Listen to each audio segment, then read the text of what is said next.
दोस्तों, बहुत समय पहले की बात है। किसी गांव में एक किसान रहता था। वह किसान गरीब था। उस किसान की एक बहुत ही सुंदर बेटी थी। दुर्भाग्यवश गांव के जमींदार से उसने बहुत सारा धन उधार लिया हुआ था। जमींदार बूढ़ा और कुरूप था। किसान की सुंदर बेटी को देखकर उस जमींदार ने सोचा, क्यों न कर्जे के बदले किसान के सामने उसकी बेटी से विवाह का प्रस्ताव रखा जाए। जमींदार ने सोच कि किसान पैसे दे नहीं पाएगा, उसे मेरी बात माननी पड़ेगी। जमींदार किसान के पास गया और उसने कहा, तुम अपनी बेटी का विवाह मेरे साथ कर दो, बदले में मैं तुम्हारा सारा कर्ज माफ कर दूंगा। जमींदार की बात सुनकर किसान और किसान की बेटी के होश उड़ गए। तब जमींदार ने कहा, चलो गांव की पंचायत के पास चलते हैं और जो निर्णय वे लेंगे उसे हम दोनों को ही मानना होगा।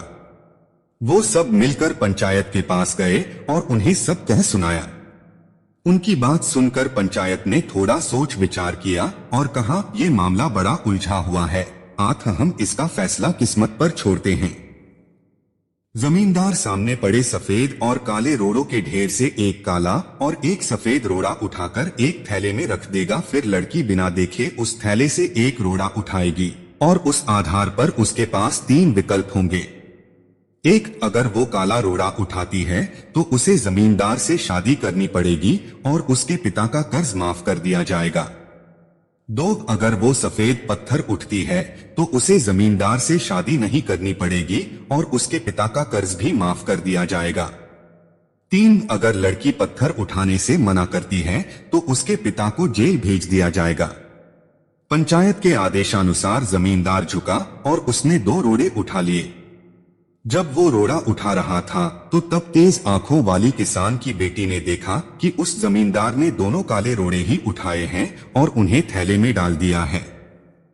लड़की इस स्थिति से घबराए बिना सोचने लगी कि वो क्या कर सकती है। उसे 3 रास्ते नजर आए हैं। 1, वह रोड़ा उठाने से मना कर दे और अपने पिता को जेल जाने दे दो। सबको बता दे कि जमींदार दोनों काले पत्थर उठाकर सबको धोखा दे रहा है। 3, वह चुप रहकर काला पत्थर उठा ले और अपने पिता को कर्ज से बचाने के लिए जमींदार से शादी करके अपना जीवन बलिदान कर दे। उसे लगा कि दूसरा तरीका सही है, पर तभी उसे एक और भी अच्छा उपाय सूझा। उसने थैले में अपना हाथ डाला और एक रोड़ा अपने हाथ में ले लिया और बिना रोड़े की तरफ देखे उसके हाथ से फिसलने का नाटक किया। उसका रोड़ा अब हजारों रोड़ों के ढेर में गिर चुका था और उनमें ही कहीं खो चुका था। लड़की ने कहा, हे भगवान, मैं कितनी फूहड़ हूं, लेकिन कोई बात नहीं। आप लोग थैले के अंदर देख लीजिए कि कौन से रंग का रोड़ा बचा है, तब आपको पता चल जाएगा कि मैंने कौन सा उठाया था जो मेरे हाथ से गिर गया। थैले में बचा हुआ रोड़ा काला था। सब लोगों ने मान लिया कि लड़की ने सफेद पत्थर ही उठाया था।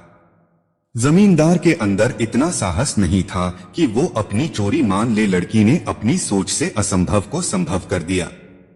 मित्रों, हमारे जीवन में भी कई बार ऐसी परिस्थितियां आ जाती हैं जहां सब कुछ धुंधला दिखता है। हर रास्ता नाकामयाबी की ओर जाता महसूस होता है, पर ऐसे समय में यदि हम परंपरा से हटकर सोचने का प्रयास करें तो हम भी उस लड़की की तरह अपनी मुश्किलें दूर कर सकते हैं। दोस्तों, ज्ञान से बड़ा कोई धन नहीं है। अपनी जिंदगी में ज्ञान को अर्जित करते रहिए।